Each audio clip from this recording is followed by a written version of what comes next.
kickstart with Jeff. How you feeling about Arsenal going into the Yeah, international break as first in the league? Obviously, yeah. we've talked a lot. We've made fun of Arsenal, even though we've seen tremendous improvements from the team. So yeah, give us your take on it. How you feeling about Arsenal being number one? All right. Hey, timekeeper, check because I wasn't here last podcast, so I got a lot on my chest that I got to let go of. So, hey, man, you know what? I'm keeping my feet on the ground when it comes to Arsenal. There's optimism, there's faith, there's belief amongst fans, amongst even the players. You can see it in the way they play. And my goodness, what a steal!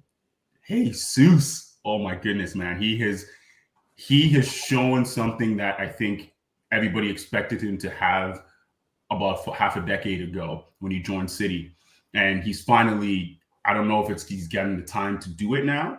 He knows he has confidence from the coach. He knows he's always starting. He knows he's number one or number nine, and he's flying. His ability to hold off defenders, hold up the ball, link up play. He reminds me of a Kareem the Dream and the way he plays. And he has the strength.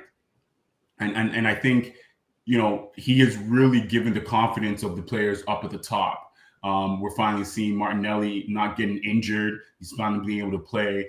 And our midfield, ooh, Silva, man, we got this new kid. That goal I saw he scored. He's a great coming off the bench when Odegaard is injured, who we know he's going to be injured a few times this year. I'm happy Norway is not in the World Cup, as I'm sure a lot of City fans are happy Norway isn't in the World Cup when it comes to the giants that is Erling Haaland. But hey, man, it's looking good. It's looking good. But I'm keeping my feet on the ground because once we get to that City, that old Pep Guardiola versus Mikel Arteta, the teacher versus the student. Historically, that's been one tie that Mikel Arteta has handled very well. And so we're going to see if he's able to continue that.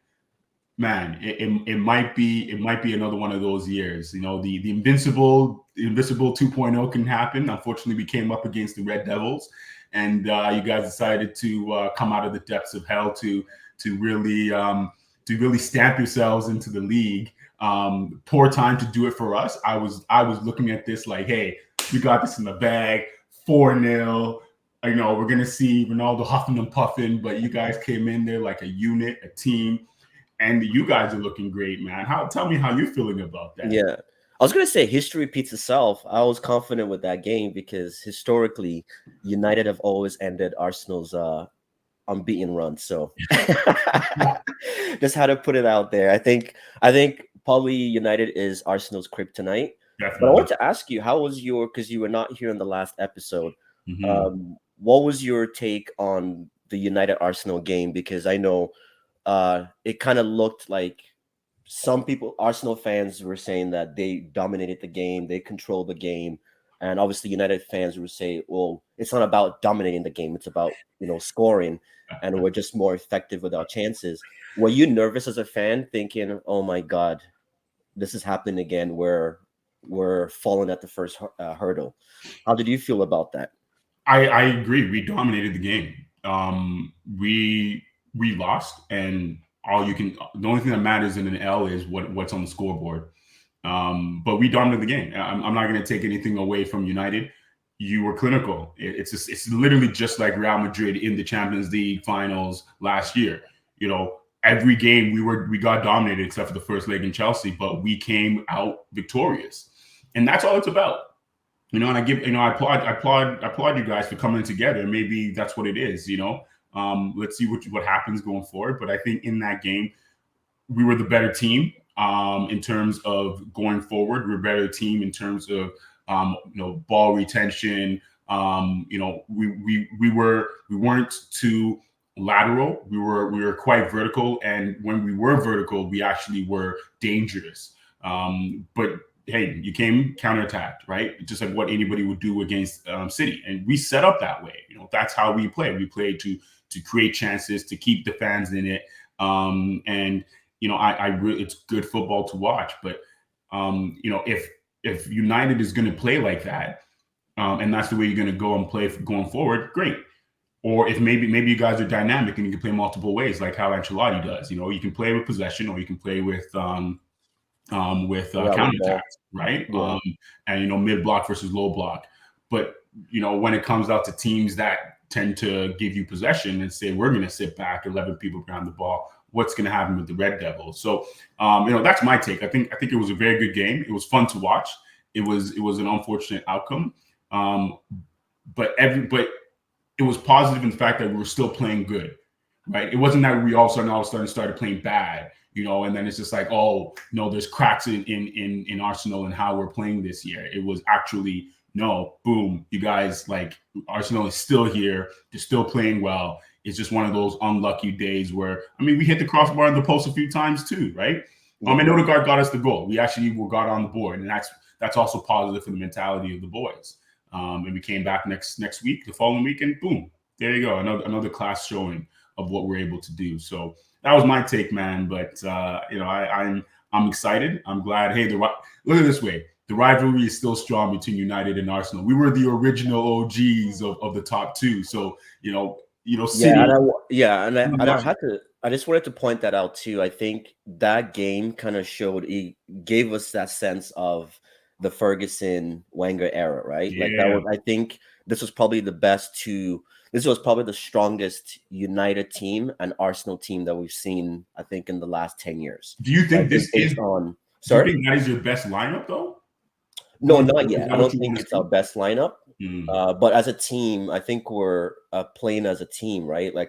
Even though I've made fun of the likes of McTominay and Bruno, they're playing a bit differently. Do I want to see McTominay moving forward every game? No, but I think he's showing a sense of maturity, and Ten Hag is really trusting him, right? And so, but same thing with Bruno. He's looking a bit more disciplined. He still has his moments. He still has his Bruno moments, but he's showing a bit more maturity in his play.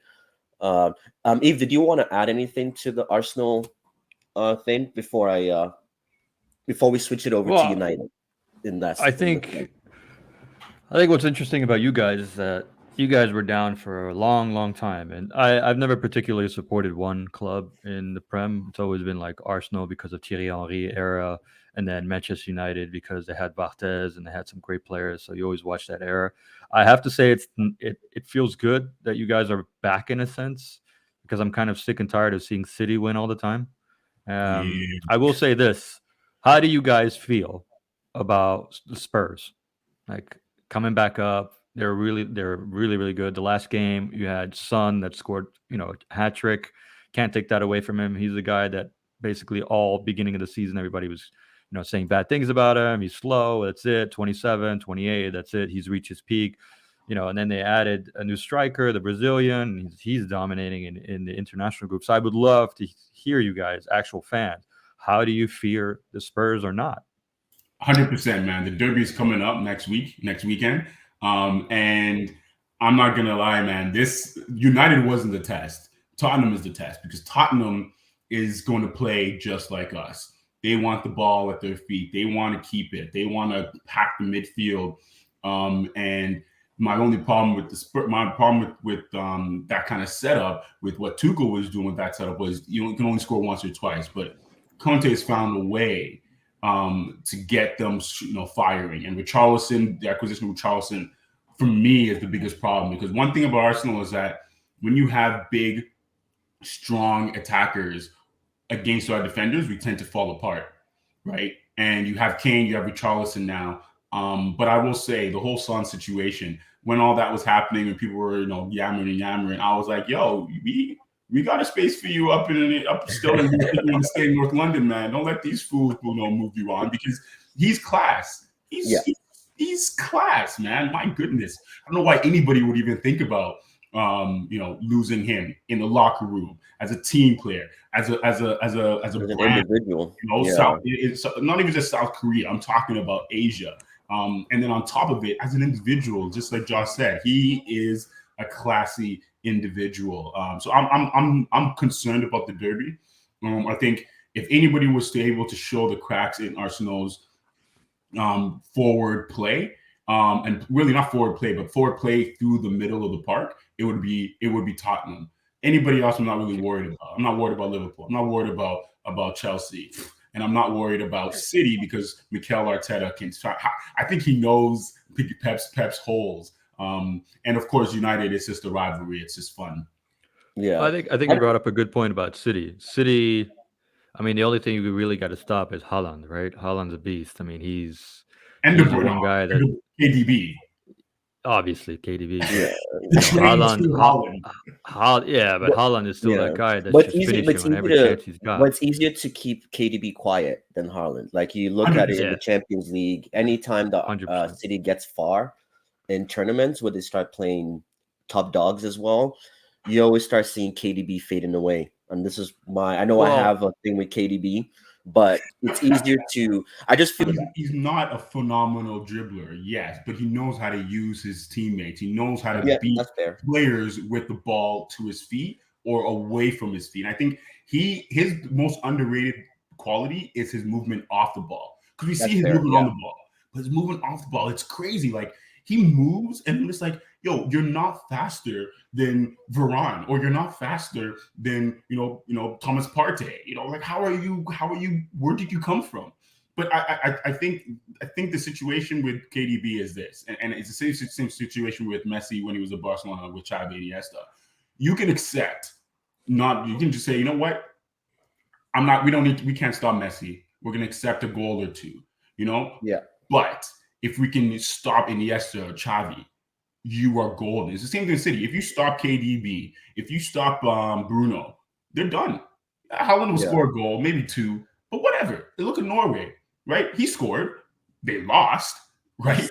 Right? Yeah. That's what I'm trying to say. Because if you stop if you stop the transition of the ball to him, he's not going to be able to dominate you, and then your defenders can relax, because that's the key with City. Your defenders need to be relaxed for 95 minutes. That's the only way you can beat teams like Barcelona. You can beat teams like Germany, the teams who play with possession in City. You have to Arsenal. Your defenders have to be relaxed, right? Yeah. And I think that's one of the keys that Arsenal right now is that we are able to play in such a way that defenders are not overly relaxed. The last 5 years, everybody was relaxed when they're playing against Arsenal. Like, yeah, they might score, but chances are they're going to lose. Now it's they'll bottle it at some point. What's going to happen? So that's how I think you stop. That's fair. Yeah, that's a fair way to. So is it fair to say Haaland is the best transfer addition to a team, or is it Jesus? Oh man, I think Haaland has been the best transfer to a team since Ronaldo went to Real Madrid. I'm not gonna lie, like he has changed it's a match made in heaven, right? Beautiful it is, yeah. And granted, to your point, Jesus, I think, has taken Arsenal to the next level that I don't think they would have. Yeah, I was gonna say that. I think City is now like undeniable. City was one point. City before Haaland was like guaranteed, but now it's like undeniably guaranteed. You see what I'm saying? It's just that extra. Yeah, I totally agree. I see what you're saying, Jeff, but I personally feel, because I think it's like, we know Haaland he's unreal. It's like if Mbappe went to Real Madrid, right? He would destroy La Liga, right?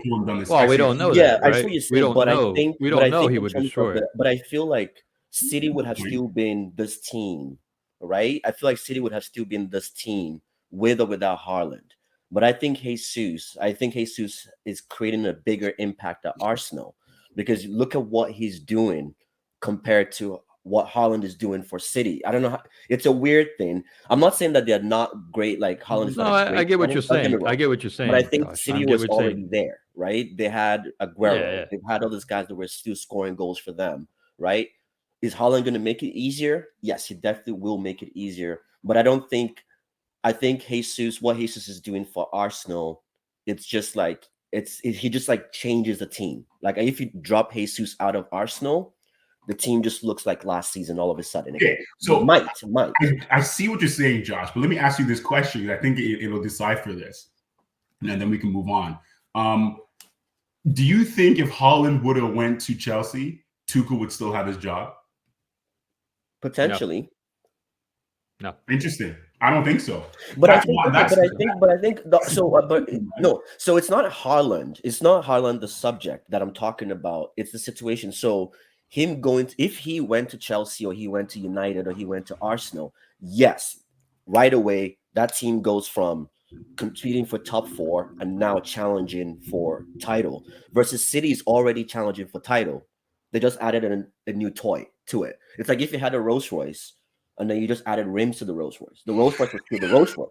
You just added something shiny to it. Depends nah, what kind man. of You rims. took out the Depends Rolls what Royce kind of engine and rims. you put a Ferrari engine in there, man. That's a different class, buddy. No, but you know what No, I mean. I get your Saying point. I get your point, Josh. It's not Haaland the player that I'm talking about. That he's impactful anywhere he goes. Yeah, you're right. But I think other teams would have needed a Haaland more than City Than needed a City. Haaland. So You're that's right. what I feel. Yeah, but that you gotta see it. is You gotta having see a it the other way more around. impact. You gotta see it the other way around. So Jesus has had more impact because they finally have a striker, which is a predominant position they didn't have before. So yes, in theory, he's had more impact. But when the team is down and not playing, he still is not the star. So he's not. I wouldn't say No, that he has that much impact, Jesus. So when the team is down and no, they need okay, a striker, they've had a couple of the games United where the team is Arsenal down. game. I think Jesus is probably your only your player that really stood But that's out my to point. me. And Well, so even if the Haaland on team the is other not hand, winning, Jesus is still in the forefront, right? he is, but I would say Holland is a consistent guy in, day out. That's why it's such a match made in heaven. First, no one's done that many hat tricks that young, so he's already broken records. Second, he fits perfectly with the players. Jesus, you can see sometimes that he's trying to understand, etc. I want to say personally that Jesus has probably had the most impact on a much needed position in a Okay, team, let me ask you but this I think question. Haaland is the perfect match made in heaven for City. Oh yeah, And I for even any team question. he is. Yeah, but I even question. I go as far as questioning: would he have had that same impact on any other team? It almost I seems think it's been a he long, long time that we haven't seen a match individually, made I in think heaven. he would, but a team might not necessarily have that same impact, right? Like in Yeah, terms of yeah, because at the end of the yeah. day, football is not a one man sport, right? Would he have? But Would the he have that question, impact at okay, Bundes let me ask you this in Bayern question. Munich? No, Yeah, I think he would. no, Let me ask you no. this. He Okay, let me wouldn't have ask. replaced Let's flip it Lewandowski. this way. Okay, so let's say Arsenal, right? So Jesus came to Arsenal. Arsenal, what did Arsenal finish last season? Fifth. They finished fifth. Let's say this season, Arsenal finishes second, right? Finishes second, and then maybe gets to the finals of the Europa League. Let's say, and then City, yeah, they win the league, and then they crash out in the semifinals of the Champions League. So City has basically done what they've done for the last 5 years, even with Haaland in. I would think that Arsenal does. So I would say Jesus, if Arsenal finishes second and goes far in the Europa League, I would say Jesus coming in was a bigger impact than City. I agree. I If totally agree. City wins the Champions League, then yes, we can all clap and say, okay, Haaland was the difference. I want to take a different That's how I'm spin. looking at I'll it. take it. Yeah, but I'll take a different spin. If Arsenal even complete in the top four and manage to get in the quarterfinals or semifinals of anything, Jesus has made the most impact. Haaland coming in City, it's basically that final finishing touch to get them over the hurdle. If they do any less than win everything, it's a Yeah, failed season. Hands down. You can't even question it the other way around because they have no excuse. They have the best team, like PSG had the best team, which constantly crap every year, but they have the best team on paper. So if yeah, they crash out a Champions League semifinal, then it's a failed season. I would question Pep because he would have again the best players on paper with the youngest star in the Prem, knocking like hat tricks all day long. He would have no excuse. Arsenal would be a different question. I'd say, yeah, the biggest impact. But I would also go back and say trust the system. And yeah. that's what I like about Arsenal. Trust the system, trust the coach. He had some hard time. I mean, it was like Ted Lasso. They went from bottom, not making Well, it, speaking of, etc. Ted And he's Lasso was at there. that game, Arsenal's last game. Yeah, but I'm just saying, it's like it's the biggest for me. I agree with you. He's the biggest impact. I'll say Chelsea. Well, I'll say Tottenham Spurs will be the most interesting to watch because I truly believe they also have a complete team. But they need Yeah. to be on every single time because sometimes they play defensively and I just don't get it. That last game they won 6-2 or 6-3 and they took So in yeah, easy defensive goals, stupid goals that they should have just blocked out. And then all of a sudden you have Son coming out of nowhere scoring hat tricks. So they have the most complete team, but they're still not a team in a sense, like a complete, So playing team. exactly, and I do agree with Eve on that because I know Jeffy had mentioned that's going to be a really good game to watch to see because there's two coaches on two teams that are really we're seeing the elevation, right? But Tottenham has been getting the results, but the performances have been very questionable. Versus Arsenal has been getting the results, but you're seeing why they're getting the results. Their performance, whether they're down, whether they're one goal down or not, they're just consistent. So this is why I think Arsenal has the upper hand and then Tottenham. But like we said, I think Tottenham might have a stronger bench because when you have the likes of Richarlison coming in to replace a Kane or somebody Oh else, yeah, that oh yeah. it's just beast mode. And that's another thing too. That's I've been screaming for United to get Richarlison, but everybody, it's always the same bias of, oh, he plays for Everton, or he plays for West Ham. It's not the same. It's like it's the EPL. You face the same players, you play with the same players. So if he can do it for Everton, because even when I used to watch him at Everton, he created most of his goals, and that's the thing that really, really impressed me about him. Because there's a lot of strikers that rely on being fed the ball, but in recent Everton history, there hasn't been that many people to do it. Like he was the guy that was always so hungry, last minute, figure a way to score a goal, right?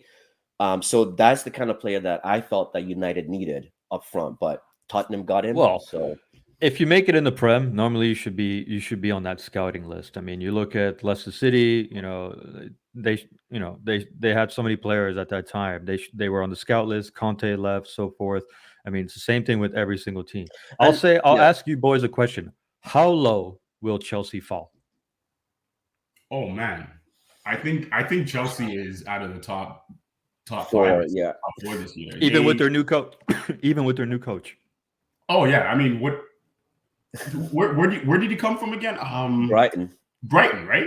And I mean, Brighton is what number They've been is playing fifth some right good now? football. Who? But The last couple Brighton, of who's seasons. fourth, by the way. They Yeah. just took their coach. Brighton, who's But fourth. at the same time, right? I think there's a difference between there's a difference between coaching Brighton, right, and coaching Chelsea with the players that are there. These players just won Champions League 2 seasons ago, right? These players have players like Pulisic who think they're great, right?